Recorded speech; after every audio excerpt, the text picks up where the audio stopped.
नमस्कार आप सभी को। उम्मीद करता हूँ आप सब बहुत अच्छे से होंगे और आप सबकी तैयारी भी विधिवत सही दिशा में चल रही होगी।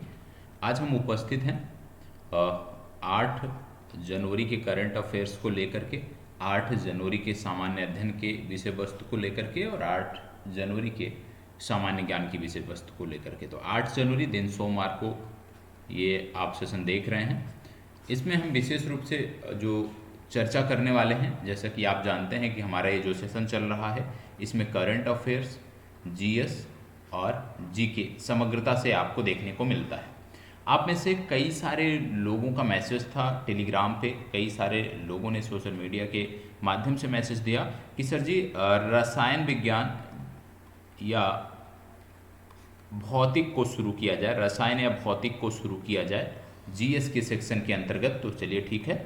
सामान्य विज्ञान आप जानते हैं एक प्रमुख विषय वस्तु है, जिनमें से बायो के बारे में यदि हम बात करें, जीव विज्ञान के बारे में बात करें, तो जीव विज्ञान की जो चर्चा है वो समग्रता से हमने पूर्व में की हुई है। तो आज हम जीव विज्ञान की चर्चा नहीं करेंगे क्योंकि पिछले परीक्षा के दौरान जीव विज्ञान समग्रता से देखा था। तो जो रिमेनिंग पार्ट था, क्योंकि रसायन विज्ञान भी उतना ही महत्वपूर्ण है, भौतिक भी उतना ही महत्वपूर्ण है, तो आज से जो चर्चा है वो केमिस्ट्री की यहाँ पे शुरू होने वाली है। केमिस्ट्री समाप्त होगी, फिर हम फिजिक्स की चर्चा करेंगे, क्योंकि हमारे पास ज़्यादातर जो छात्र हैं वो आर्ट बैकग्राउंड से हैं और आर्ट बैकग्राउंड की होने की वजह से उनको समस्याएं आती हैं। तो आज भी इस सेशन में सबसे पहले हम देखेंगे जीएस के खंड में, जिसमें हम सामान्य विज्ञान के अंतर्गत रसायन विज्ञान को देखेंगे। उसके बाद हम करंट अफेयर्स को देखेंगे और करंट अफेयर्स के बाद हम जीके सेशन को देखेंगे। और जीके में हम पिछले दिन देखे थे अफ्रीका महाद्वीप, अफ्रीका महादेश हमने देखा था। आज हम यूरोप के बारे में बात करेंगे, ठीक है, क्योंकि ये जीके है, ध्यान रखिएगा ये जीके है, इसलिए जीके के आधार पे फैक्ट ओरिएंटेड चीज़ें बताई जाती हैं। ये जब हम जीएस में भूगोल पढ़ेंगे ना, जीएस में जब हम विश्व का भूगोल पढ़ेंगे तो वहाँ पे हम बहुत डिटेल में जाएंगे, क्योंकि ये जीके है, इसलिए सामान्य जो वनडे एग्जाम है उसके दृष्टिगत यहाँ पे देखा जाता है। ठीक है, चलिए शुरुआत करते हैं और आज से केमिस्ट्री की चर्चा सबसे पहले हम करते हैं। देखो, जिनको केमिस्ट्री नहीं आती है, जो शून्य है केमिस्ट्री में, वो भी बहुत कुछ इससे सीख जाएंगे। प्रयास यही रहेगा कि जो आर्ट बैकग्राउंड के भी हैं उनको भी 100% नॉलेज इस क्लास से हो जाए। केमिस्ट्री, रसायन विज्ञान की हम चर्चा करने वाले हैं। तो सबसे पहले जब हम किसी विषय की शुरुआत करते हैं तो उसके बारे में थोड़ी सी बेसिक जानकारी हमें होनी चाहिए। जब हम केमिस्ट्री की बात करते हैं तो केमिस्ट्री को आप देखते हो कि इसकी कई सारी ब्रांचेज हैं, ठीक है, कई सारे ब्रांच इसकी होती हैं। जैसे पहला आपको देखने को मिलता है फिजिकल केमिस्ट्री, ठीक है, क्या देखने को मिलता है? Physical chemistry. फिजिकल केमिस्ट्री का मतलब क्या होता है? इसका मतलब होता है भौतिक रसायन, ठीक है, भौतिक रसायन। इसका दूसरा भाग कौन सा देखने को मिलता है केमिस्ट्री का? वो है इनऑर्गेनिक, जो कि आप सामान्य रूप से सब जानते होंगे। इनऑर्गेनिक, इनऑर्गेनिक या इसी को कहते हैं आप अकार्बनिक रसायन, अकार्बनिक रसायन, ठीक है। और इसके बाद तीसरा आपको देखने को मिलता है ऑर्गेनिक, ऑर्गेनिक केमिस्ट्री, या इसी को आप हिंदी में कहते हैं कार्बनिक रसायन। क्या कहते हैं इसको हिंदी में? इसको हिंदी में कहते हैं कार्बनिक रसायन, ठीक है। तो भौतिक रसायन, अकार्बनिक रसायन और कार्बनिक रसायन, ये तीन आपने पढ़ा है, इन तीनों को आप जानते हैं। अब इसी में कुछ फैक्ट की हम बात करने वाले हैं, ठीक है। अब यहीं से आपकी चीज़ें प्रारंभ हो जाती। जैसे एक प्रश्न पूछा जाता है, न्यूट्रिनो की खोज किसने की? न्यूट्रिनो की खोज किसने की?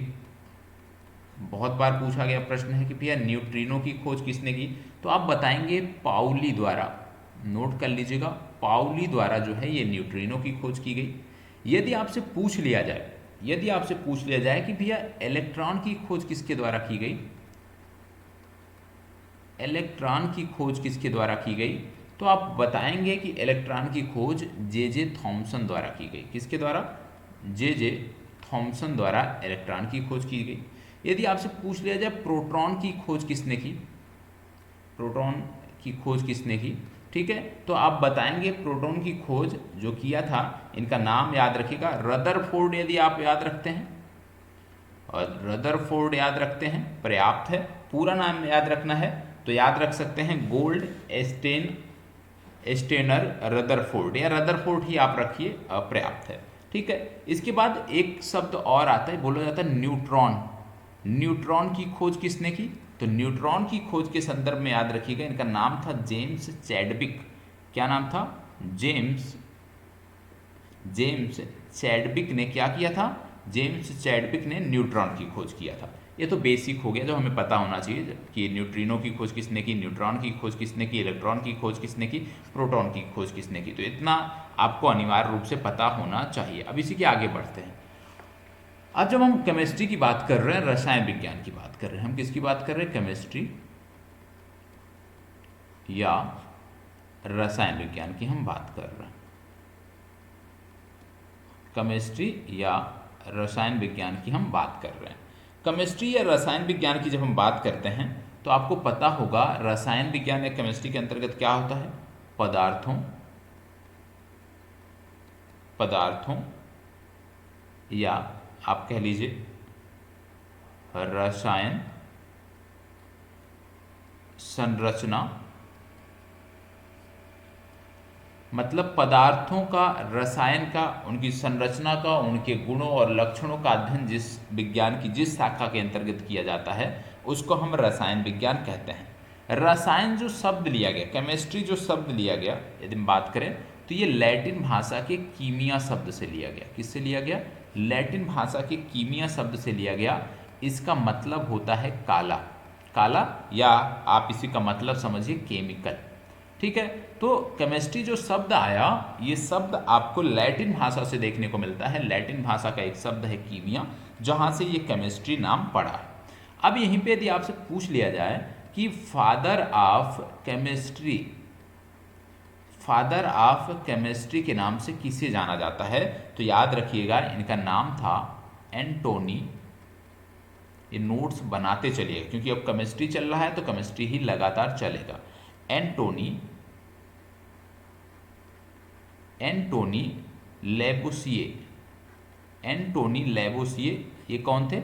एंटोनी लेबोसिए जो थे ये फादर ऑफ केमिस्ट्री के नाम से जाने गए। ठीक है। और आपको बता दें हाइड्रोजन H एलिमेंट जो है, या हाइड्रोजन एलिमेंट जो है, इसका नामकरण भी इन्होंने ही किया। तो याद रखिएगा एंटोनी लेबोसिए ने हाइड्रोजन का नामकरण किया, हाइड्रोजन एलिमेंट का नामकरण किया, और इनको फादर ऑफ केमिस्ट्री के नाम से जाना जाता है। इनकी एक पुस्तक भी है, इन्होंने एक पुस्तक भी लिखी है, और इस पुस्तक का नाम है द एलिमेंट ऑफ केमिस्ट्री। क्या नाम है? The element of chemistry. ठीक है। द एलिमेंट ऑफ केमिस्ट्री नामक पुस्तक एंटोनियो लेबोसिए द्वारा लिखी गई है, ये आपको पता होना चाहिए। ठीक है। इसके बाद फिर बात आती है कि भैया हाइड्रोजन, जैसे हमने बोला हाइड्रोजन एलिमेंट का नामकरण इन्होंने किया, तो यहाँ पे नामकरण की बात हो रही। ध्यान रखिएगा दो शब्द हैं, एक है नाम किसने रखा और एक होता है कि हाइड्रोजन की खोज किसने की। ठीक है। हाइड्रोजन की खोज किसने की? हाइड्रोजन की खोज किसने की? तो याद रखिएगा हाइड्रोजन की खोज की जब बात करते हैं, इनका नाम है हेनरी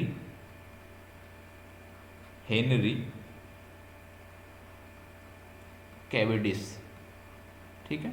हेनरी कैवेडिस ने हाइड्रोजन की खोज की, ये आपको पता होना चाहिए। ठीक है।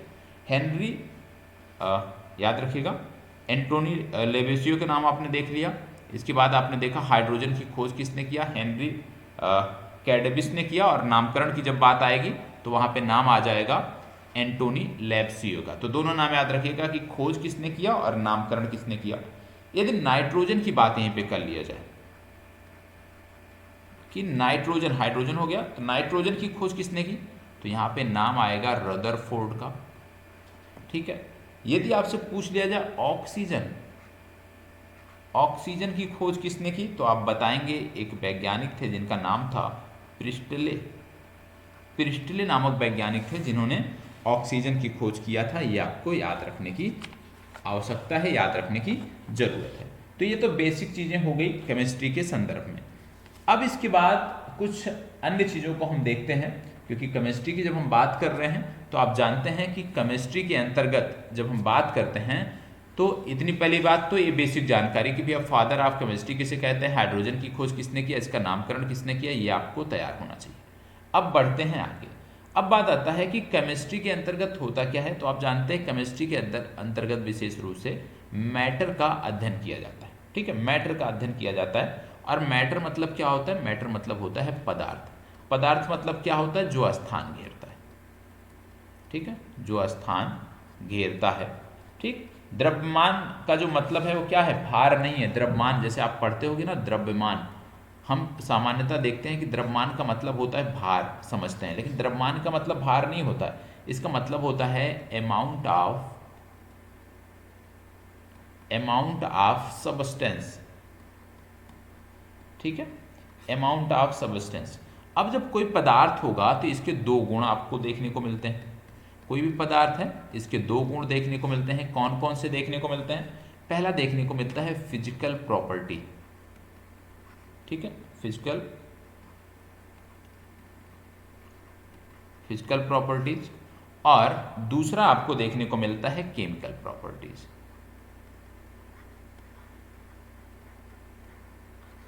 ठीक है, फिजिकल प्रॉपर्टीज और केमिकल प्रॉपर्टीज आपको देखने को मिलता है भौतिक गुण।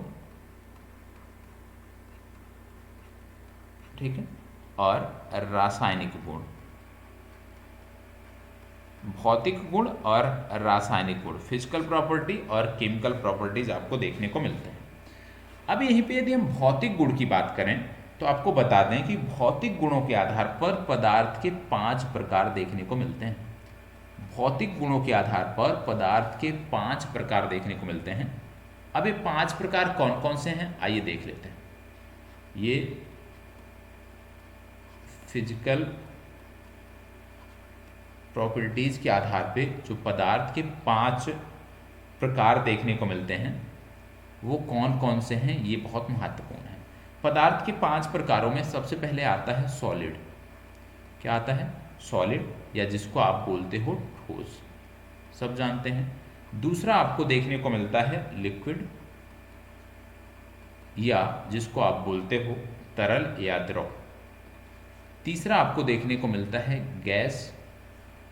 ठीक है, और चौथा क्या होता है, ये महत्वपूर्ण है, ये होता है प्लाज्मा।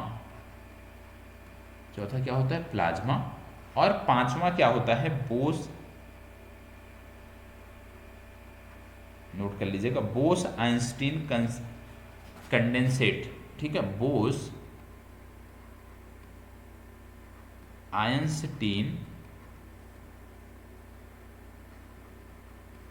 कंडेंसेट। ठीक है, तो 5 प्रकार आपको देखने को मिलते हैं। पदार्थ के 5 प्रकार देखने को मिलते हैं। फिजिकल प्रॉपर्टी के आधार पर यदि हम देखें, भौतिक गुणों के आधार पर देखें तो पदार्थ के 5 प्रकार देखने को मिलते हैं, ठोस, द्रव, गैस, प्लाज्मा और बोस आइंस्टीन कंडेंसेट। ठीक है, ये आपको पता होना चाहिए। अब जैसे प्लाज्मा की बात करें, हमने नहीं सुना है तो आपको बता दें, प्लाज्मा पदार्थ की चौथी अवस्था है। और जब आप गैस को गर्म करते हो, जब आप गैस को गर्म करते हैं, गैस को गर्म करते हैं लगभग कितना, 1 करोड़ केल्विन, 1 करोड़ केल्विन ताप पर। जब आप गैस को लगभग 1 करोड़ केल्विन ताप पर गर्म करते हैं, तापमान पर गर्म करते हैं, तो गैस क्या हो जाती है, गैस हो जाती है आयनीकृत। क्या हो जाती है, गैस हो जाती है आयनीकृत। और जब कोई भी वस्तु या पदार्थ आयनीकृत हो जाता है ना, तो उस पर पॉजिटिव और निगेटिव चार्ज आ जाते हैं। ठीक है, पॉजिटिव और निगेटिव चार्ज आ जाते हैं, और इसी स्टेट को हम कहते हैं प्लाज्मा स्टेट। ठीक है, तो याद रखिएगा, प्लाज्मा स्टेट क्या है कि गैस को हम लगभग 1 करोड़ केल्विन ताप पर गर्म जब करते हैं, ताप पर रखते हैं, तो ये आयनीकृत हो जाता है। आयनीकृत होकर के जब ये आयनीकृत होता है तो इस पर पॉजिटिव और नेगेटिव चार्ज आ जाते हैं, और इसी को प्लाज्मा स्टेट आप बोलते हो। ठीक है, आयनीकृत या आयनाइजेशन बात एक ही है। ठीक है, अब यदि हम बात करें गैसीय अवस्था की, जब यह गैसीय अवस्था में रहती है, गैसीय अवस्था की बात करें तो आप जानते हैं गैसीय अवस्था में ये क्या है, गैस क्या है, बैड कंडक्टर ऑफ इलेक्ट्रिसिटी। लेकिन जब हम प्लाज्मा की बात करते हैं तो आप जानते हैं क्योंकि इस पे चार्ज आ गया है पॉजिटिव और नेगेटिव, मतलब ये गुड कंडक्टर ऑफ इलेक्ट्रिसिटी में कन्वर्ट हो जाता है। और इसका उदाहरण क्या है, प्लाज्मा का उदाहरण क्या है, तारों में जो चमक होती है ना, तारों में जो चमक होती है, तारों में जो चमक होती है, ये आप कह सकते हो प्लाज्मा स्टेट का उदाहरण है। तारों में जो चमक है ये प्लाज्मा स्टेट का उदाहरण है। ठीक है, अब एक प्रश्न यह भी बनता है कि ये तो प्लाज्मा स्टेट था, प्लाज्मा स्टेट कैसे प्राप्त हुआ, जब गैस जो है आयनीकृत हुई या जब गैस इस अवस्था का आयनाइजेशन हुआ। तो यदि गैसीय अवस्था का डी आयनाइजेशन हो जाएगा तो क्या होगा, डी आयोनाइजेशन, डी आयोनाइजेशन हो जाएगा तो क्या होगा, तो पुनः गैस बनती है। याद रखिएगा, प्लाज्मा स्टेट को यदि हम डी आयोनाइजेशन करें या रीआयनीकृत करें तो गैसीय अवस्था में ये परिवर्तित हो जाती है, ये भी आपको याद रखने की जरूरत है। ठीक है, अब बात आती है कि ये जो नया स्टेट खोजा गया प्लाज्मा स्टेट, इसकी खोज किसने की, तो याद रखिएगा इसकी खोज की थी विलियम क्रुक्स ने। किसने किया था, विलियम क्रुक्स ने जो है ये इस स्टेट की खोज किया था, ये आपको याद रखना है। प्लाज्मा शब्द किसने दिया, ठीक है, प्लाज्मा शब्द किसने दिया, तो याद रखिएगा लैंग मयूर नामक एक वैज्ञानिक थे जिन्होंने प्लाज्मा स्टेट का नाम दिया, और इस स्टेट की खोज जो है वो विलियम क्रुक्स के द्वारा की गई। इतनी बेसिक जानकारी आपको यहाँ पे पता होना चाहिए। ठीक है, ये तो हमने समझ लिया प्लाज्मा स्टेट के बारे में। अब बात आती है बोस आइंस्टीन कंडेंसेट के बारे में कि ये क्या है, तो आइए इसको समझ लेते हैं। जब बोस आइंस्टीन कंडेंसेट के बारे में बात करते हैं तो सबसे पहले आपको पता होना चाहिए बोस आइंस्टीन कंडेंसेट के बारे में जब हम बात कर रहे हैं तो आपको पता होना चाहिए कि सबसे पहले कि ये मैन मेड पार्टिकल है। क्या है, मैन मेड पार्टिकल है, मैन मेड पार्टिकल है। और इसकी खोज किसने किया, याद रखिएगा इसकी खोज किया था सत्येंद्र नाथ बोस ने। ठीक है, किसने खोज किया था, सत्येंद्र नाथ बोस के द्वारा इसकी खोज की गई थी। खोज किया सत्येंद्र नाथ बोस ने। यह आपको पता होना चाहिए मैन मेड पार्टिकल है, मतलब ये नेचर में नहीं पाया जाता है। ठीक है, नेचर में नहीं पाया जाता है, ये नेचर में नहीं पाया जाता है, मैन मेड पार्टिकल है और इसकी खोज सत्येंद्र नाथ बोस के द्वारा की गई। और जब हम आइंस्टीन की बात कर रहे हैं तो याद रखिएगा कि भैया हिग्स बोसान पार्टिकल या जिसको गॉड पार्टिकल बोलते हैं ना, गॉड पार्टिकल या हिग्स बोसान पार्टिकल, तो हिग्स बोसान या गॉड पार्टिकल इसकी भी खोज सत्येंद्र नाथ बोस के द्वारा की गई थी। अब बात आती है कि ये जो है ये निर्मित कैसे होता है, बोस आइंस्टीन कंडेंसेट ये निर्मित कैसे होता है, तो आपको बता दें कि यह बहुत ही कम ताप पर निर्मित होता है। आप कह लीजिए एब्सोल्यूट जीरो, ठीक है, एब्सोल्यूट जीरो टेम्परेचर पे ये निर्मित होता है। एब्सोल्यूट जीरो में आप कह सकते हैं -237 डिग्री सेल्सियस। ठीक है, -273 डिग्री सेल्सियस पर ये निर्मित होता है। एग्जैक्ट पूछा जाए तो 273.15 डिग्री सेल्सियस पर ये निर्मित होता है। इस ताप पर कोई भी पार्टिकल जो तैयार होता है तो उसको हम बोलते हैं बोस आइंस्टीन कंडेंसेट। ये आपको याद रखने की जरूरत है। अब इसके बाद आगे बढ़ते हैं। अब आप जानते हैं जैसे ये मान लो लिक्विड है, ठीक है, ये मान लो सॉलिड है और ये मान लीजिए गैस है, और अगला स्टेट कौन सा आता है, प्लाज्मा आता है। ठीक है, क्योंकि हमने बोस आइंस्टीन कंडेंसेट के बारे में पढ़ा कि ये मैन मेड पार्टिकल है, मतलब नेचर में नहीं पाया जाता। तो जो नेचर में पाए जाते हैं पहले उसको समझते हैं। अब जैसे यहाँ पे सॉलिड और लिक्विड की ही बात कर लेते हैं, या सबसे पहले हम लिक्विड से गैस की बात कर लेते हैं कि जब हम लिक्विड से गैस बनती है, लिक्विड से गैस बनने की प्रक्रिया क्या कहलाती है, तो आप बताएंगे कि जब हम लिक्विड से गैस की बात करेंगे तो लिक्विड से गैस बनने की जो प्रक्रिया है इसको बोलते हैं इवापोरेशन। ठीक है, क्या बोलते हैं? इवापोरेशन, या इसी को बोलते हैं वाष्पीकरण। तो याद रखिएगा, वाष्पीकरण या इवापोरेशन क्या है? लिक्विड से जब गैस बनती है तो उस प्रक्रिया को हम बोलते हैं वाष्पीकरण। अब एक प्रक्रिया ऐसे भी होती है जब गैस से लिक्विड बनती है, तो गैस से लिक्विड बनने की जो प्रक्रिया है उसको बोलते हैं कंडेंसेशन। क्या बोलते हैं? कंडेंसेशन। कंडेंसेशन या इसी को बोलते हैं संघनन। कंडेंसेशन या संघनन। तीसरी प्रक्रिया होती है लिक्विड से सॉलिड। लिक्विड से सॉलिड, और लिक्विड से सॉलिड की जब बात करते हैं तो बात आती है फ्रीजिंग की। किसकी बात आती है? फ्रीजिंग की, मतलब बात आती है हिमांक की। इसको बोलते हैं हिमांक, या आप कह लीजिए इसको बोलते हैं फ्रीजिंग, लिक्विड से जब सॉलिड होता है। ठीक है, जैसे पानी से बर्फ, ठीक, जब आप फ्रिज में जमाते हो उसकी बात हो रही है। इसके बाद फिर बात होती है सॉलिड से लिक्विड। सॉलिड से लिक्विड अवस्था में बदलने को बोलते हैं मेल्टिंग। आप कहते हो ना पिघल गया, तो इसको क्या बोलते हैं? मेल्टिंग, या इसको बोलते हैं गलनांक। ठीक है, एक अवस्था और पूछी जाती है, वो है सॉलिड से गैस। सॉलिड से गैसीय अवस्था में जब हम बात करते हैं इसको बोलते हैं सब्लिमेशन। क्या बोलते हैं? सब्लिमेशन। सब्लिमेशन, या इसी को बोलते हैं ऊर्ध्वपातन। ठीक है, ऊर्ध्वपातन। ठीक, इसके बाद फिर बात आती है गैस से सॉलिड। गैस से सॉलिड, और गैस से सॉलिड की जब बात करते हैं तो इसको बोलते हैं डिपोजिशन। डिपोजिशन, और डिपोजिशन ये भी याद रखने की जरूरत है।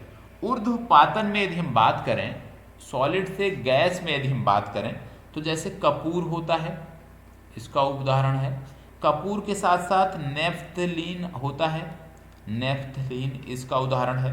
नेफ्थलीन के बाद जो ड्राई आइस होती है, ठीक है, ड्राई आइस जो होती है वो इसका उदाहरण है। ठीक है, इसके साथ साथ बेंजोइक अम्ल इसका उदाहरण है, नौसादर इसका उदाहरण है। तो इसके कई सारे सब्लिमेशन के कई सारे उदाहरण हैं, वो भी आपको पता होना चाहिए। तो ये भी परीक्षा में पूछा जाता है भैया कि लिक्विड से गैस बनने की प्रक्रिया क्या होती है, तो आप बताएंगे इवापोरेशन। गैस से लिक्विड आप बताएंगे कंडेंसेशन या संघनन। सॉलिड से लिक्विड से सॉलिड यदि पूछ लिया जाए फ्रीजिंग या हिमांक। सॉलिड से लिक्विड यदि पूछ लिया जाए तो मेल्टिंग या गलनांक। सॉलिड से गैस यदि पूछ लिया जाए तो ऊर्ध्वपातन या सब्लिमेशन। गैस से सॉलिड पूछ लिया जाए तो डिपोजिशन। ये अनिवार्य रूप से आपको याद रखना है, ये पता होना चाहिए। ठीक है, अब इसके बाद हम बढ़ते हैं आगे, और दो स्टेट और याद रखिएगा जो अभी हमने आपको बताया, जैसे गैस से प्लाज्मा। गैस से जब प्लाज्मा स्टेट होता है तो उसको हमने क्या बोला था? आयोनाइजेशन या आयनीकृत हमने बोला था। ठीक है, आयनाइजेशन। और प्लाज्मा से गैस की जब हम बात करते थे तो इसी को हमने बोला था डी आयनाइजेशन। तो ये भी याद रखने की जरूरत है। तो ये हमने फिजिकल प्रॉपर्टी अभी पढ़ा है। ठीक है, फिजिकल प्रॉपर्टी हमने पढ़ा कि भैया भौतिक गुणों के आधार पर यदि हम देखें तो पदार्थ के कितने प्रकार होते हैं, ये हमारा समाप्त हुआ। अब इसके बाद फिर बात आती है जो है दूसरा, केमिकल प्रॉपर्टी के आधार पर पदार्थ को कितने भागों में बांटा जाता है। क्या होता है? Chemical property. केमिकल प्रॉपर्टी के आधार पर पदार्थ को कितने भागों में बांटा जाता है? रासायनिक गुणों के आधार पर। रासायनिक गुणों के आधार पर कितने भागों में बांटा जाता है? रासायनिक गुणों के आधार पर यदि हम बात करें, रासायनिक गुणों के आधार पे, तो रासायनिक गुणों के आधार पे आप कहते हो शुद्ध पदार्थ, और दूसरा आप जो कहते हो वो कहते हो अशुद्ध पदार्थ। ठीक है, अशुद्ध पदार्थ। शुद्ध पदार्थ की जब बात करते हैं इसी को आप बोलते हो एलिमेंट। शुद्ध पदार्थ को जब हम बांटते हैं तो दो प्रकार इसको देखने को मिलते हैं।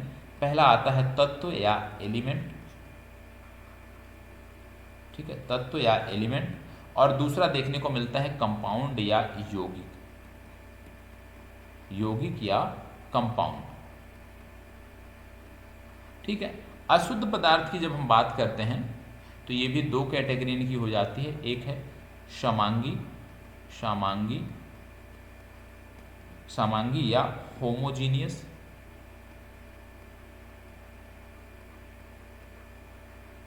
या विषमांगी,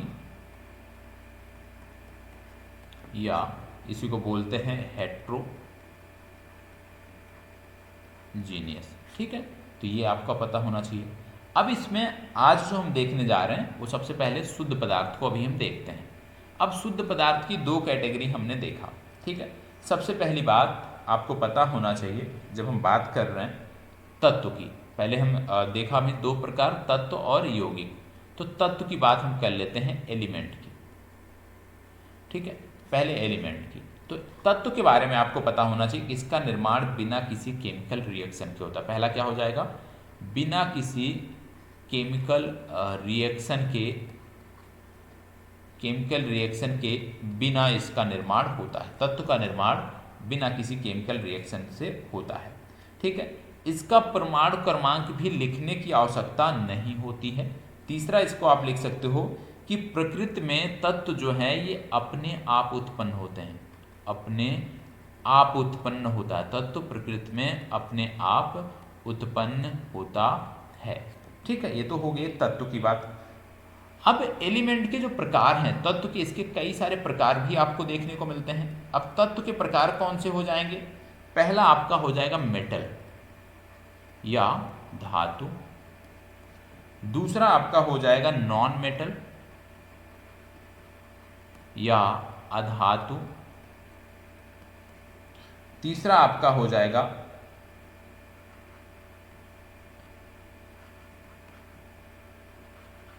मेटलॉइड्स,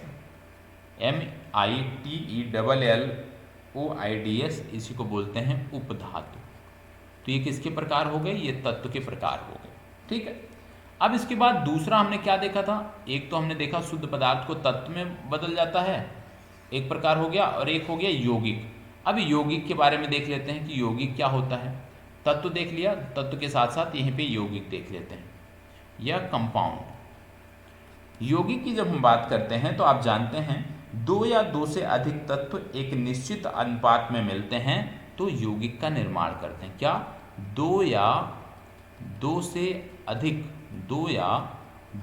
अधिक तत्व, वह भी एक निश्चित अनुपात में, याद रखिएगा, एक निश्चित अनुपात में जब मिलते हैं तो वहां पे बात होती है यौगिक की। जैसे H2O, जैसे H2SO4। ठीक है, इसके साथ साथ इनमें तत्वों का अनुपात जो है क्या होता है, निश्चित होता है, निश्चित अनुपात में ये मिलते हैं, ये आपको पता होना चाहिए। ठीक है, इतनी बेसिक जानकारी आपकी हो गई। अब इसके बाद हम आगे बढ़ते हैं और देख लेते हैं मिश्रण के बारे में। ठीक है, मिश्रण के बारे में हम देख लेते हैं। अशुद्ध पदार्थों में हमने देखा था अभी, तो अशुद्ध पदार्थों में अगला जो हम देखते हैं, ये तो हो गया शुद्ध पदार्थ। अब अगला आता है मिश्रण के बारे में कि भैया मिश्रण क्या होता है, उसको भी समझ लेते हैं। मिश्रण का मतलब होता है कि इसका कोई फार्मूला नहीं है, इनमें यौगिकों का अनुपात निश्चित नहीं होता है, और इसी के दो प्रकार होते हैं, पहला समांगी और दूसरा विषमांगी। समांगी और विषमांगी। अब समांगी क्या होता है, तो आप जानते हैं दो या दो से अधिक पदार्थ मिलाया जाए। जब दो या दो से अधिक पदार्थ मिलाया जाए और मिलाने के बाद ये घुल जाएं, याद रखिएगा, जब दो या दो से अधिक पदार्थों को मिलाया जाए और मिलाने के बाद ये घुल जाएं तो उसको हम बोलते हैं समांगी मिश्रण। ठीक है, दो या दो से अधिक पदार्थों को मिलाया जाए और मिलाने के बाद यदि घुल जाते हैं तो उस मिश्रण को आप बोलेंगे समांगी मिश्रण। ठीक है, जैसे चीनी पानी का घोल, ठीक है, काफ़ी वाइन का घोल, पानी का घोल या वाइन पानी का घोल, ये सारा हो गया आपका। ठीक है, इसके बाद अगला जो देखने को मिलता है वो है विषमांगी।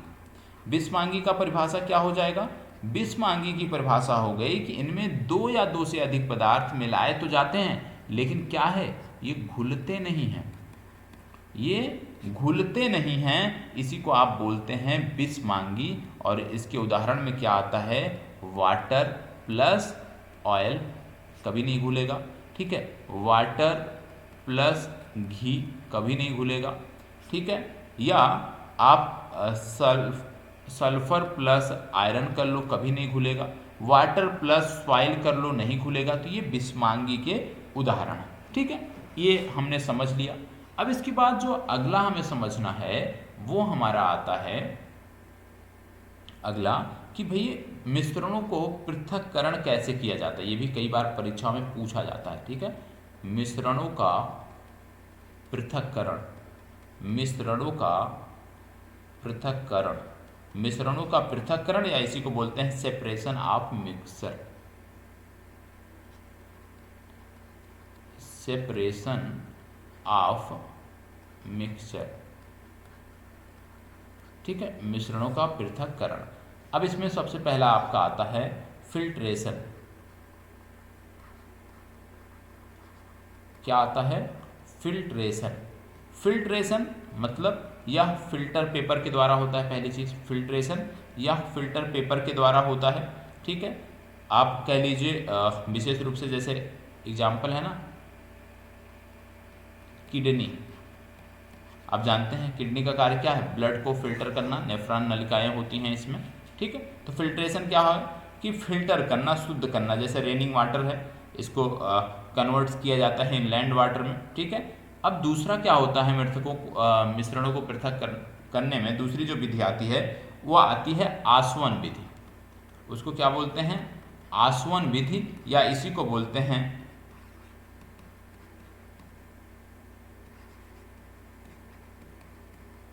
डिस्टिलेशन, ठीक है, या आसवन। अब इसमें क्या होता है? इसमें भाप को इकट्ठा करके जल बनाया जाता है। क्या है इसमें? आसवन में क्या होता है? भाप को इकट्ठा करके शुद्ध जल में कन्वर्ट किया जाता है, उसको हम बोलते हैं आसवन विधि। मतलब किसी तरल से, तरल कंपोनेंट से, या आप कह लीजिए कोई पदार्थ जब अलग होता है ना तो उसको हम बोलते हैं आसवन, ठीक है। भाप को इकट्ठा करके जल बनाना आप कह लीजिए इसका उदाहरण है। मतलब किसी तरल से कोई कंपोनेंट या पदार्थ जब अलग होता है उस विधि को हम बोलते हैं आसवन विधि। ये आपको पता होना चाहिए। उदाहरण क्या है कि जैसे भाप से हम फिर पानी को इकट्ठा करते हैं। तीसरा आता है प्रभाजी आसवन। प्रभाजी आसवन, प्रभाजी आसवन या इसी को बोलते हैं फ्रैक्शनल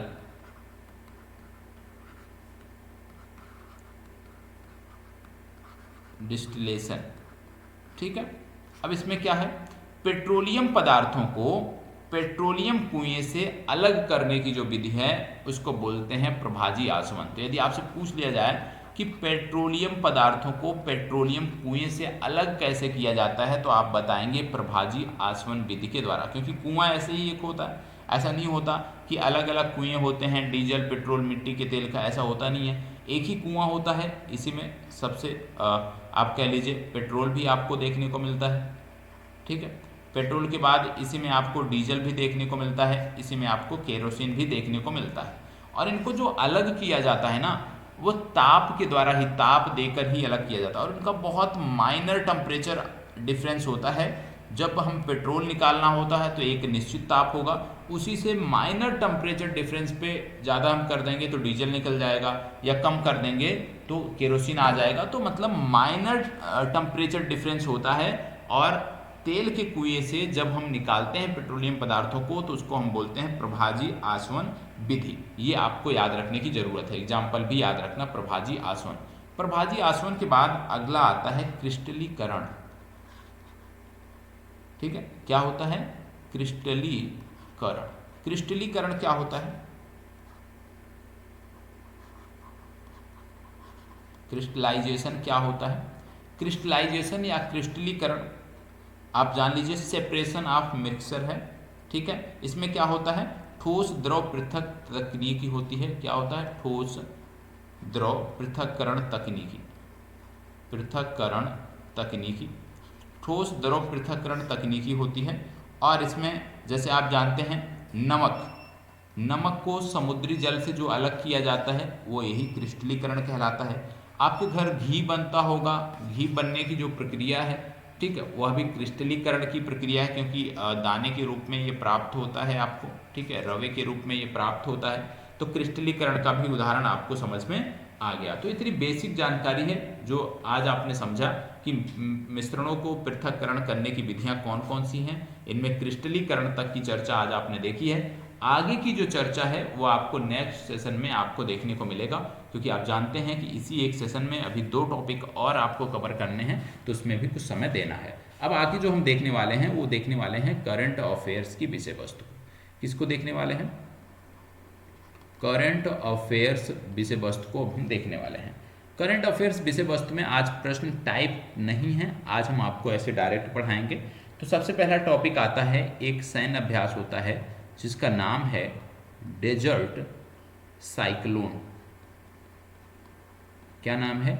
डेजर्ट साइक्लोन, और ये 2024 में आयोजित किया जाएगा। Desert cyclone 2024। आपसे प्रश्न क्या बन सकता है? डेजर्ट साइक्लोन सैन्य अभ्यास किन 2 देशों के बीच आयोजित किया गया, या भारत और किस देश के बीच आयोजित किया गया? तो आप बताएंगे कि ये साइक्लोन जो अभ्यास है डेजर्ट साइक्लोन, ये यूएई और इंडिया के बीच आयोजित किया गया। यह इसका पहला संस्करण था, मतलब ये नया सैन्य अभ्यास हमने शुरू किया है। इससे पहले ये सैन्य अभ्यास नहीं हुआ है, पहला संस्करण है। और इसकी शुरुआत कहाँ से हमने की? तो इसकी शुरुआत हमने राजस्थान से की है। राजस्थान में इसकी शुरुआत हुई है, थार के मरुस्थल में इसकी शुरुआत हुई है। और अभी ये वर्तमान में जब आप ये वीडियो देख रहे हैं, ये सैन्य अभ्यास राजस्थान के थार मरुस्थल में भारत और यूएई के बीच चल रहा है। 2 से 15 जनवरी तक ये सैन्य अभ्यास चलेगा। ठीक है, अब क्या यूएई की हम बात कर रहे हैं, क्या यूएई के साथ कोई अन्य सैन्य अभ्यास भी करते हैं? जी हाँ, उसका नाम है जायद तलवार। क्या नाम है? जायद तलवार। और जायद तलवार की जब हम बात करते हैं, एक नेवल एक्सरसाइज है, और हाल ही में ये संपन्न हुआ था। कहाँ पे? फारस की खाड़ी में। ठीक है, फारस की खाड़ी में ये सैन्य अभ्यास संपन्न हुआ था। और क्योंकि ये नेवल सैन्य अभ्यास है, इसमें भाग लेने के लिए हमारे 2 जहाज गए हुए थे नौसेना के। एक का नाम था INS विशाखापट्टनम, ये भी याद रखना है, पूछा जाता है, INS विशाखापट्टनम। और दूसरे का नाम है INS त्रिकंड। आपसे ऐसे पूछ लिया जाएगा कि कौन से जहाज भारत के थे जो जायद तलवार नामक सैन्य अभ्यास में भाग लेने के लिए फारस की खाड़ी में गए हुए थे। ठीक है, तो INS विशाखापट्टनम और INS त्रिकंड के बारे में आपको पता होना चाहिए। यूएई हमारे लिए बहुत महत्वपूर्ण देश है। क्यों? क्योंकि ये हमारा तीसरा बड़ा व्यापारिक साझेदार है। तीसरा सबसे बड़ा व्यापारिक साझेदार जो हमारा है, व्यापारिक साझेदार, वो है यूएई। तीसरा सबसे बड़ा व्यापारिक साझेदार हमारा यूएई है। और याद रखिएगा सबसे बड़ा कौन सा है? तो पहले आता है अमेरिका, दूसरे पे आता है चाइना, और तीसरे पे आता है यूएई। ये आपको याद रखने की ज़रूरत है। अब जैसे आपने नाम पढ़ा ना डेजर्ट साइक्लोन, तो डेजर्ट नाम से कई सारे सैन्य अभ्यास हैं, आपको कन्फ्यूजन ना हो इसलिए उनको भी हम आपको बता देते हैं। जैसे एक है desert knight. Desert knight, desert knight हम किसके साथ करते हैं? ये फ्रांस के साथ हम करते हैं। एक अगला सैन्य अभ्यास है डेजर्ट वॉरियर। सिर्फ वॉरियर नहीं है, याद रखिएगा, डेजर्ट वॉरियर। और डेजर्ट वॉरियर हम किसके साथ करते हैं? डेजर्ट वॉरियर हम करते हैं इजिप्ट के साथ। ठीक है, मिस्र के साथ। इजिप्ट या मिस्र एक ही है। और इजिप्ट और मिस्र के साथ, या इजिप्ट या मिस्र के साथ, दोनों एक ही नाम है। ठीक है, तो इनके साथ एक और हम सैन्य अभ्यास करते हैं जिनका नाम है ब्राइट स्टार। ब्राइट स्टार, यह भी सैन्य अभ्यास हम इसी के साथ करते हैं। अगला एक सैन्य अभ्यास है जिसका नाम है साइक्लोन। साइक्लोन, यह भी हम इजिप्ट के साथ करते हैं। तो इजिप्ट के साथ 3 सैन्य अभ्यास आपने देखा, डेजर्ट वॉरियर, ब्राइट स्टार और साइक्लोन। ये 3 सैन्य अभ्यास हम इजिप्ट के साथ करते हैं। डेजर्ट नाइट पूछ लिया जाए तो आप बताओगे कि इसको हम फ्रांस के साथ करते हैं। ठीक है, यूएई की बात हो रही है तो आपको बता दें कि यूएई और एक देश है ईरान। ठीक है, यूएई और ईरान के बीच 3 देशों को 3 द्वीपों को लेकर के विवाद है। ये तीनों द्वीप का नाम आपको पता होना चाहिए। पहले का नाम है ग्रेटर टॉम्स दूसरे का नाम आपका है लेसर टर्म्स, ठीक है, और तीसरे का जो नाम है वो है अबू मूसा। तो ये भी याद रखना है कि ये तीन द्वीप जो है ये विवाद का विषय है, ठीक है। इन तीनों का नाम आपको पता होना चाहिए। तो इतनी जानकारी आपको इस एक प्रश्न से हुई कि डेजर्ट साइक्लोन नामक सैन्य अभ्यास हम किसके साथ करते हैं। फिर आपने देखा किस तरह से चीज़ों को लिंक करके आपको बताया गया। आगे बढ़ते हैं। अगला आपका आता है दूसरा करंट अफेयर्स कि भैया लता मंगेशकर चौक कहाँ पे है। लता मंगेशकर चौक ये है कहाँ पे, लता मंगेशकर चौक। तो याद रखिएगा अभी हाल ही में हमारे प्रधानमंत्री जो हैं वो अयोध्या के दौरे पर थे, ठीक है, अयोध्या आए हुए थे। और ये जो लता मंगेशकर चौक है ये अयोध्या में ही है। सितंबर 2022 में बात हुई थी इसको बनाने की। तो लता मंगेशकर चौक कहाँ पे है, अयोध्या उत्तर प्रदेश में है। सितंबर 2022 में इसको बनाने की बात हुई थी। यहाँ पे एक बीड़ा लगाई गई है, इस चौक पर एक बड़ी सी बीड़ा लगाई गई है। और इस बीड़ा से संबंधित यदि प्रश्न पूछ लिया जाए कि इसका डिजाइन किसने किया, तो इसका डिजाइन किया राम बनजी सुतार ने। किसने डिजाइन किया, राम बनजी सुतार ने इसका डिजाइन किया है। और राम बनजी सुतार का नाम आपको पता होना चाहिए। यदि आपको याद आ रहा है राम बनजी सुतार के बारे में तो जरूर बताइएगा कि इनका संबंध और किस ऐसे स्टैचू से है या किस ऐसी संरचना से है, ठीक है। अब यदि आपसे पूछ लिया जाए कि भैया जो बीड़ा था उसका डिजाइन तो इन्होंने किया, ठीक है, लेकिन ये जो चौक है इस चौक का डिजाइन किसने किया, तो ये जो चौराहा या चौक है इसका डिजाइन किया था रंजन मोहंती ने।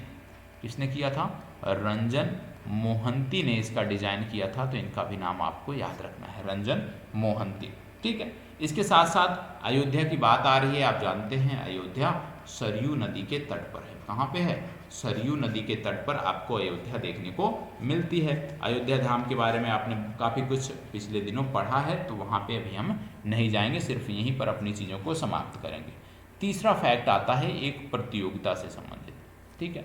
एक प्रतियोगिता है और वर्ष 2023 में संपन्न हुई जिसका नाम है विश्व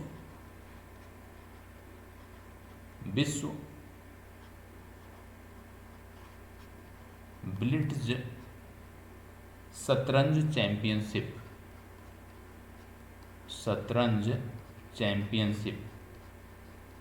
ध्यान से समझिएगा, यहाँ पे बहुत सारे फैक्ट हैं, ठीक है। विश्व ब्लिट्ज शतरंज चैंपियनशिप, याद रखिएगा शतरंज शब्द जुड़ा है मतलब शतरंज का खेल है ये, ठीक है। सबसे पहली बात कि इसको जीता किसने, तो इसको जीता पुरुषों में मैग्नस कार्लसन ने, मैग्नस कार्लसन। और मैग्नस कार्लसन की जब बात हम करते हैं तो आपको याद आना चाहिए ये नॉर्वे के खिलाड़ी हैं। वर्तमान समय में इनकी जो रैंकिंग है वो नंबर 1 है, मतलब शतरंज के नंबर 1 खिलाड़ी अभी हैं मैग्नस कार्लसन।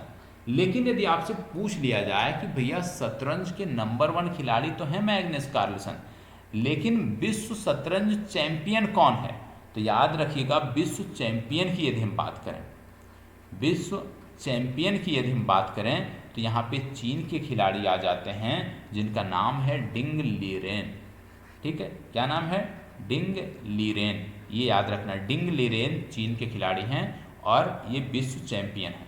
विश्व चैंपियन और नंबर 1 इसी प्रकार से समझ लीजिए, जैसे क्रिकेट के संदर्भ में आपने देखा होगा एक टीम होगी जो विश्व विजेता होगी सभी फॉर्मेट में, ठीक है, और एक टीम होगी जो आईसीसी रैंकिंग होगी टीमों की उसमें टॉप पे होगी। तो ये आईसीसी रैंकिंग में जो टॉप पे है, मतलब शतरंज की जो रैंकिंग है उनमें जो टॉप पे हैं वो हैं मैग्नस कार्लसन, और विश्व विजेता जो है शतरंज के वह है डिंग लीरेन, ठीक है। और महिलाओं में कौन है, इनका नाम है, ये भी चाइना की खिलाड़ी हैं, जू बेंजुन, ठीक है, ये भी चाइना की खिलाड़ी हैं, ये भी विश्व चैंपियन है। अब यहाँ पे कुछ चीज़ें और आपको समझना है। क्या समझना है, ये जो विश्व चैंपियन होते हैं बनते कैसे हैं, इसको लेकर के एक प्रतियोगिता होती है और इसको बोलते हैं कैंडिडेट टूर्नामेंट। ध्यान से समझिएगा, क्या बोलते हैं इसको, कैंडिडेट टूर्नामेंट। और कैंडिडेट टूर्नामेंट में कुछ खिलाड़ी होते हैं जो रैंकिंग के आधार पे नामित किए जाते हैं, मतलब वही खिलाड़ी कैंडिडेट टूर्नामेंट में भाग लेंगे। और इसमें कुल 8 खिलाड़ी खेलते हैं। कैंडिडेट टूर्नामेंट में 8 खिलाड़ी खेलते हैं। क्या इन 8 खिलाड़ियों में कोई भारत का शामिल है जो 2024 में कैंडिडेट टूर्नामेंट होने वाला है? आपको बता दें 2024 में कैंडिडेट टूर्नामेंट कनाडा में होने वाला है। और इन 8 खिलाड़ियों में भारत की बात करें तो डी गुकेश का नाम याद रखिएगा आप, डी गुकेश। डी गुकेश के बाद आर प्रज्ञानंदा, इनका नाम याद रखिएगा। और एक नाम और याद रखिएगा, विदित गुजराती।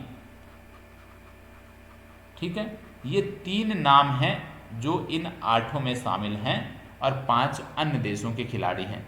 अब इनमें से जो कैंडिडेट टूर्नामेंट जीत जाएगा वो विश्व चैंपियन कहा जाएगा। ये आपको याद रखने की जरूरत है, वो विश्व चैंपियन खिलाड़ी होगा। तो कैंडिडेट टूर्नामेंट कहाँ आयोजित किया जाएगा? कनाडा में। और इसमें 3 भारतीयों ने जगह बनाई है, डी गुकेश, आर प्रज्ञानंदा और विदित गुजराती। इतना नाम आपको याद रखने की जरूरत है। आपको बता दें कि 2 प्रकार के गेम होते हैं शतरंज में। एक होता है वर्ल्ड रैपिड, जहाँ पे 3 मिनट का समय मिलता है, और एक होता है ब्लिट्ज, यहाँ पे 15 मिनट का समय मिलता है। तो समय के आधार पे इनके अलग अलग खेल होते हैं शतरंज के, तो पता होना चाहिए। तो इनके खिलाड़ियों के नाम आपको पता होना चाहिए और इस खेल के बारे में आपको जानकारी होनी चाहिए। अगला फैक्ट जो करंट अफेयर से जुड़ा है वो आता है आपका X-37B, याद रखिएगा X-37B robot space plane. X-37B robot space plane. आपसे पूछा जाएगा कि X-37B नामक रोबोट स्पेस प्लेन किसने लॉन्च किया, तो आप बताओगे कि अमेरिका ने किया। किसने किया? अमेरिका ने किया। आप नाम देख रहे हो रोबोट, मतलब इसमें कोई यात्री नहीं होगा, मानव नहीं होंगे, रोबोट के माध्यम से इसको संचालित किया जाएगा। अमेरिका भेज रहा है तो क्योंकि ये स्पेस प्लेन है, भले ही प्लेन है लेकिन इसको अंतरिक्ष में तो कोई रॉकेट ही लेके जाएगा। तो वो रॉकेट कौन सा होगा जो इसको अंतरिक्ष में लेके जाएगा? उसका नाम है फॉल्कन 9। फॉल्कन 9। और फॉल्कन 9 जो रॉकेट है ये स्पेस एक्स का रॉकेट है। किसका है? स्पेस एक्स का रॉकेट है, जिसके फाउंडर हैं Elon Musk.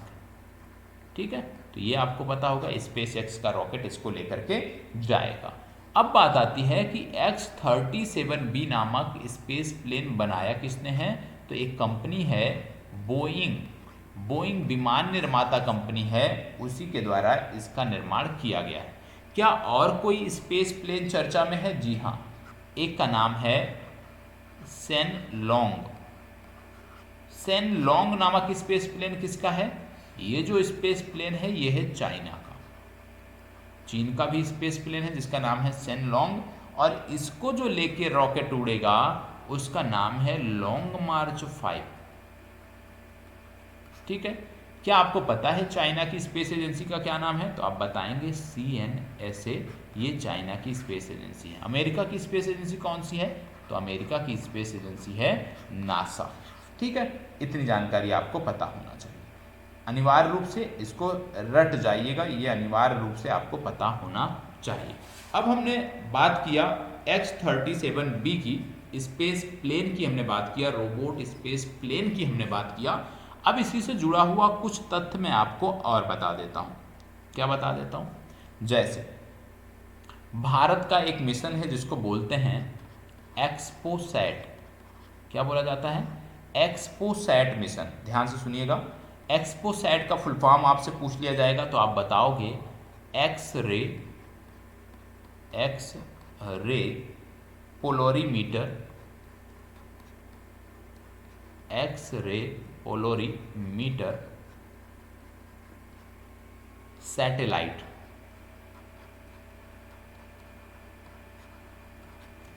X ray पोलोरीमीटर satellite, ये आपको याद रखना है एक्सपोसैट के बारे में।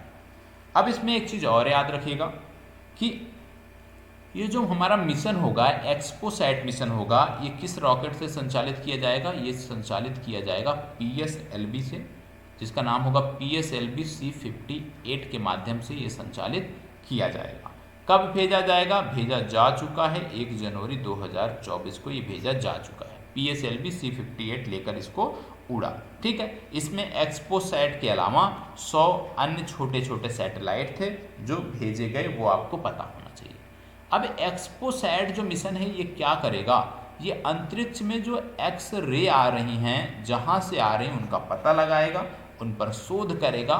तो एक्सपोसैट मिशन जो है ये इसरो का मिशन है। पहली चीज़ ये पता होना चाहिए, फुल फॉर्म पता होना चाहिए, कौन सा रॉकेट लेके इसको उड़ा है ये भी आपको याद रखने की ज़रूरत है। और आपको बता दें कि इस प्रकार का मिशन सिर्फ अभी तक नासा ने किया है, और नासा ने 2021 में इस प्रकार का एक्स रे पोलरीमीटर नामक मिशन किया था, जिसका नाम था IXPE। मतलब भारत विश्व का दूसरा देश है जिसने पोलरीमीटर नामक मिशन किया है, एक्सपोसैट नामक मिशन किया है, ये आपको पता होना चाहिए। इससे पहले IXPE नाम से नासा ने इस मिशन को किया था, मतलब भारत दूसरा देश बन गया है इसके साथ। ठीक है, अब बढ़ते हैं आगे, लेकिन उससे पहले एक्सपोसैट में क्या क्या कंपोनेंट शामिल थे, क्या क्या मॉड्यूल शामिल थे, उसके बारे में हम बात कर लेते हैं।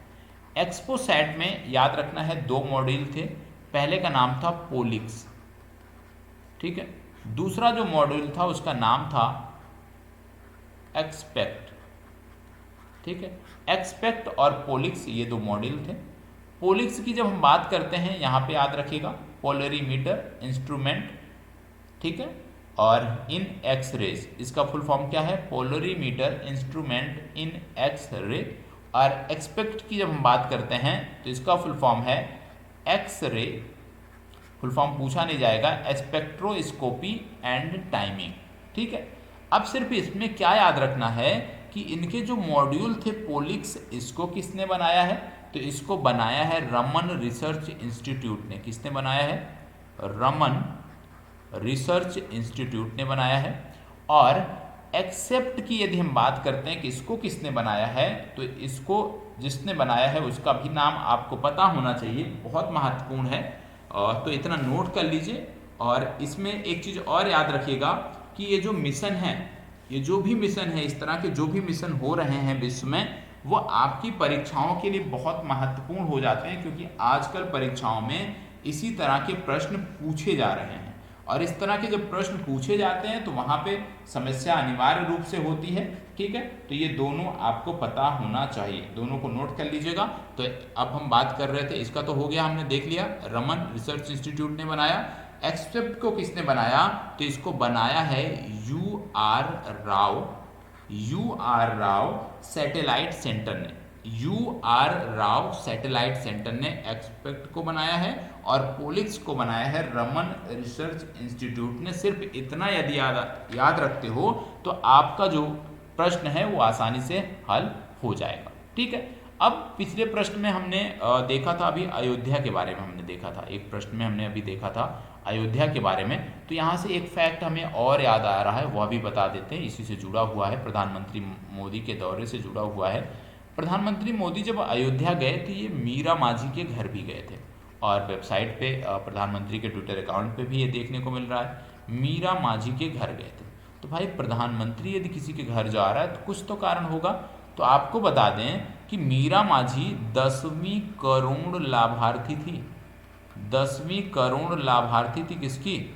ये 10वीं करोड़ जो लाभार्थी थी उज्ज्वला योजना की, ठीक है। तो याद रखिएगा, उज्ज्वला योजना की ये 10वीं करोड़ लाभार्थी थी, और ये फैजाबाद अयोध्या में ही रहती थी, इसलिए प्रधानमंत्री ने यहाँ पे इनके घर पे विजिट किया था। और उज्ज्वला योजना की बात कर रहे हैं, 2016 में शुरू किया था प्रधानमंत्री ने, कहाँ पे? यूपी के बलिया से इसकी घोषणा की थी। यह भी आपको याद रखने की जरूरत है, ठीक है। तो ये हो गया। अब इसके बाद आगे बढ़ते हैं और देख लेते हैं अगला फैक्ट। अगला फैक्ट है तहरीक ए हुर्रियत से संबंधित। तहरीक ए हुर्रियत, तहरीक ए हुर्रियत से संबंधित। सबसे पहली बात, तहरीक ए हुर्रियत को हमारे गृह मंत्रालय ने, किसने, हमारे गृह मंत्रालय ने क्या कर दिया है, यूएपीए के तहत, अनलॉफुल एक्टिविटी प्रिवेंशन एक्ट के तहत इसको गैर कानूनी घोषित कर दिया गया। ठीक है, तो आपसे पूछा जा सकता है तहरीक ए हुर्रियत का संबंध किस राज्य से है, तो आप बताएंगे जम्मू कश्मीर से इसका संबंध है। अब ये है क्या, तो आइए हम बता देते हैं। सबसे पहले आपको बता देते हैं हुर्रियत कॉन्फ्रेंस के बारे में। हुर्रियत एक कॉन्फ्रेंस बनाई गई थी, कब, ये बनाई गई थी वर्ष 1993 में। 26 पार्टियों ने मिलकर इसको बनाया था, और ये जो पार्टियां थी इनका उद्देश्य था एंटी इंडिया, आप कह सकते हैं एंटी इंडिया मुहिम इनका उद्देश्य था। मतलब ये भारत में सम्मिलित नहीं होना चाहते थे, या तो पाकिस्तान में कुछ लोग चाहते थे और कुछ लोग स्वतंत्र राज्य के रूप में जम्मू कश्मीर को देखना चाहते थे, और उसी आंदोलन को आगे बढ़ाने के लिए हुर्रियत कॉन्फ्रेंस इन्होंने बनाया था। 2004 में क्या हुआ कि इन्हीं में से एक लोग थे जिनका नाम था सैयद अली शाह गिलानी, सैयद अली शाह गिलानी। तो सैयद अली शाह गिलानी जो थे, सैयद अली शाह गिलानी जो थे, इन्होंने तहरीक ए हुर्रियत की स्थापना की थी, और अब इसी को बैन कर दिया गया है। तो ये संगठन सैयद अली शाह गिलानी द्वारा बनाया गया था। ठीक है, अब गृह मंत्रालय यूएपीए की बात हो रही, तो आपको यूएपीए के बारे में बता देते हैं। 1967 में इसको लाया गया था, और अंतिम संशोधन इसमें वर्ष 2019 में किया गया है। ठीक है, अब एक चीज़ और याद रखिएगा, पिछले दिनों यूएपीए ने एक व्यक्ति हैं जिनका नाम है लखबीर सिंह लांडी, लखबीर सिंह लांडी। तो जो लखबीर सिंह लांडी हैं, इनको भी यूएपीए के तहत जो है गैर कानूनी इनके संगठन को, साथ ही साथ इनको भी बैन किया था। और लखबीर सिंह लांडी जो हैं, ये बब्बर खालसा ग्रुप से जुड़े हुए हैं, कनाडा में रहते हैं, तो भारत सरकार ने इनको बैन कर दिया यूएपीए के तहत। तो लखबीर सिंह लांडी का भी नाम याद रखना है कि ये बब्बर खालसा ग्रुप से जुड़े हुए व्यक्ति हैं। ठीक है, अब अगला और लास्ट करंट अफेयर्स का फैक्ट, एक संगठन है ब्रिक्स।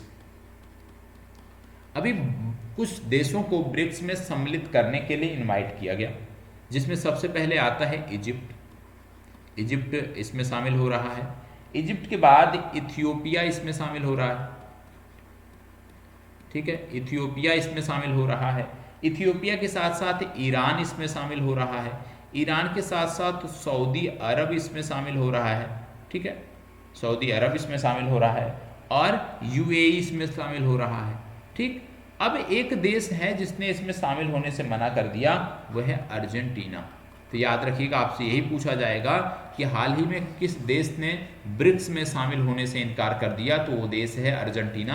ब्रिक्स के नए मेंबर कौन से हैं, तो इजिप्ट, इथियोपिया, ईरान, सऊदी अरब और यूएई, ये ब्रिक्स के नए मेंबर हैं। यदि आपसे पूछ लिया जाए ब्रिक्स की 16वीं जो बैठक जो 2024 में होगी वो कहाँ पे होगी, तो आप बताएंगे कि ये रूस में होगी, और रूस का एक शहर है कजान। तो रूस के कजान शहर में ये बैठक देखने को मिलेगी। तो ब्रिक्स के बारे में ये भी याद रखने की जरूरत है। तो करंट अफेयर्स में जो विषय वस्तु थी उसको हमने समाप्त किया।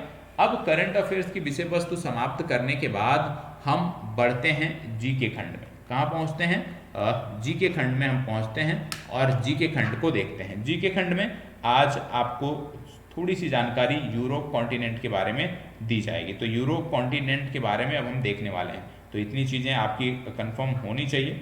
अब हम यूरोप कॉन्टिनेंट की तरफ बढ़ते हैं। 1 मिनट।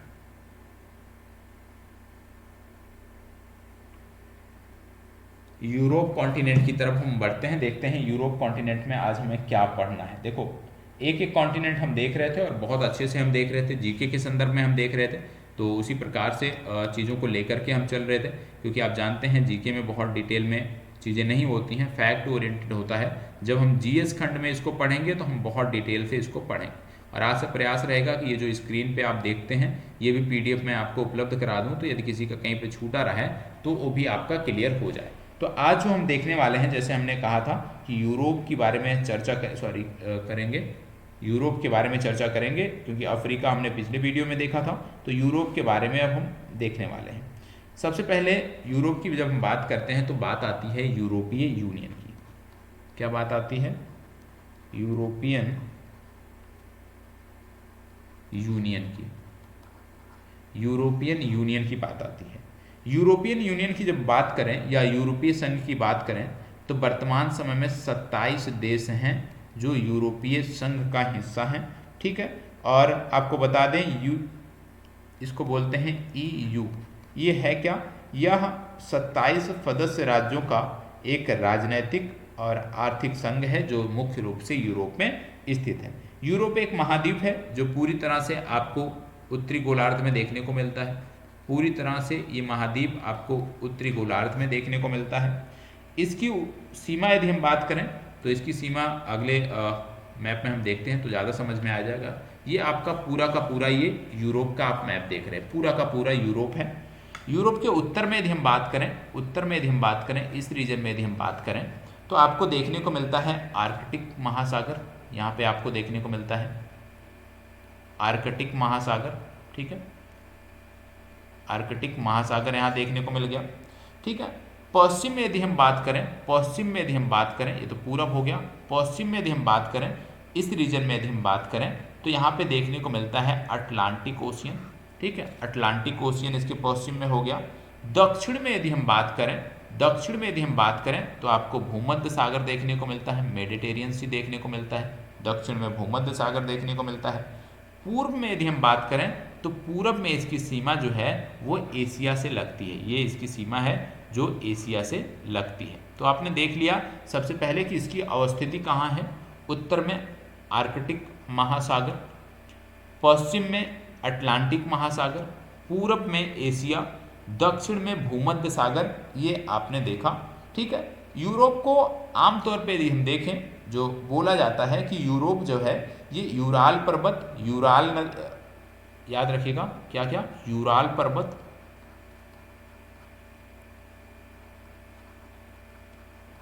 ठीक है, यूराल नदी, ये बहुत पूछा जाने वाला फैक्ट है।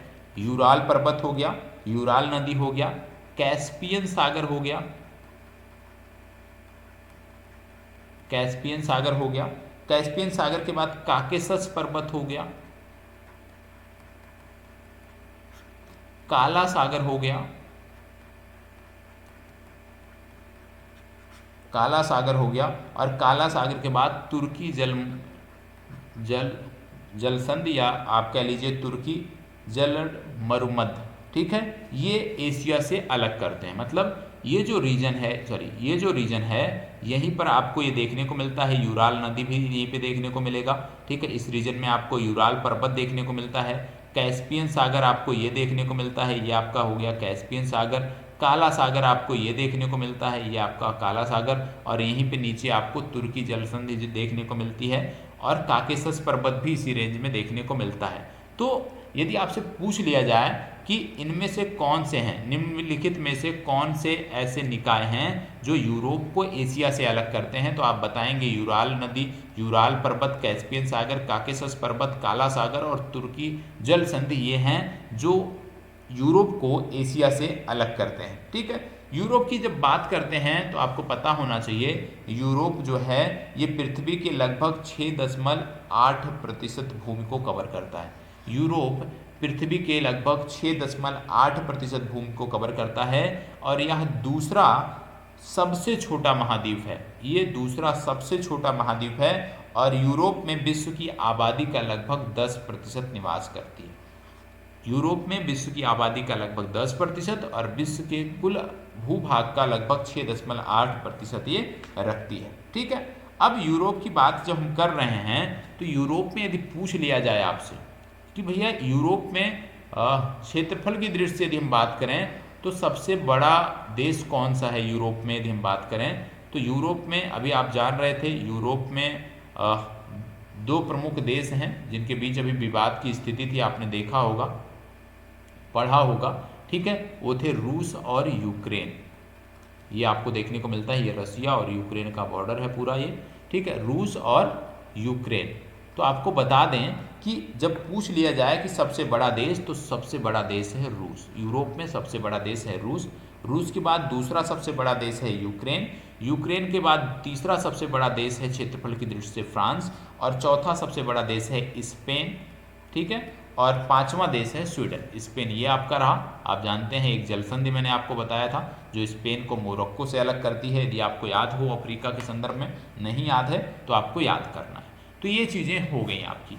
अब इसी में कुछ फैक्ट हैं यूरोप से संदर्भित जो आपको पता होना चाहिए। आइए उन फैक्ट को देख लेते हैं, क्या क्या फैक्ट हैं। सबसे पहला फैक्ट कि यूरोप की सबसे लंबी नदी कौन सी है, तो आपको बताना है वोल्गा नदी। क्या है? वोल्गा नदी क्या है? वोल्गा नदी यूरोप की सबसे लंबी नदी है, ठीक है। सबसे लंबी नदी वोल्गा नदी है, ये आपको पता होना चाहिए, जो पूरे रूस में बहती है। दूसरा है यूरोप की दूसरी सबसे लंबी नदी, इसका नाम है डेन्यूब। तो डेन्यूब यूरोप की दूसरी सबसे लंबी नदी है, ठीक है। यूरोप में सबसे ऊंचा नदी बांध यदि आपसे पूछ लिया जाए कि यूरोप में सबसे ऊंचा नदी बांध कौन सा है, तो आप बताएंगे ग्रांड डिक्सेंस बांध। क्या नाम है? ग्रांड डिक्सेंस बांध। ग्रांड डिक्सेंस बांध, ये आपको याद रखना है कि यूरोप में सबसे ऊंचा नदी बांध है।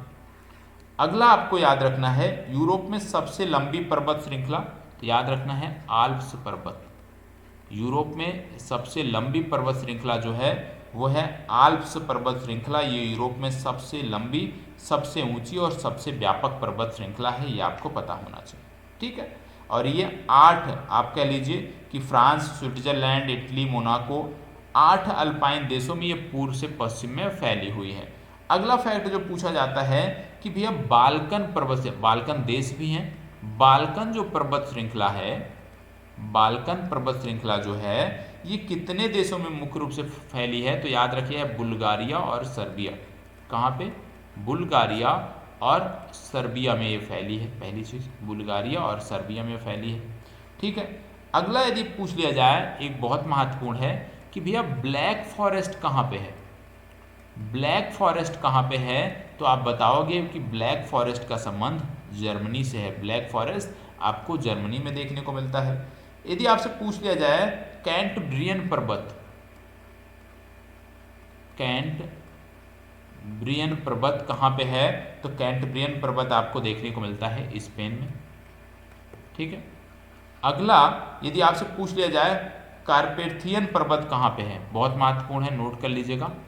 कार्पेथियन कई देशों में है ये कार्पेथियन पर्वत। कार्पेथियन पर्वत कहाँ पे है, तो इसके देश याद कर लीजिएगा, चेक गणराज्य, हंगरी, पोलैंड, रोमानिया, सर्बिया और यूक्रेन। चेक गणराज्य, Hungary, Poland, Romania, Serbia, Slovakia और यूक्रेन। इसके बाद अगला जो आपसे पूछा जा सकता है वो पूछा जा सकता है काकेशस पर्वत। काकेशस पर्वत किन देशों में विस्तारित है, तो काकेशस पर्वत भी याद रखिएगा आर्मेनिया,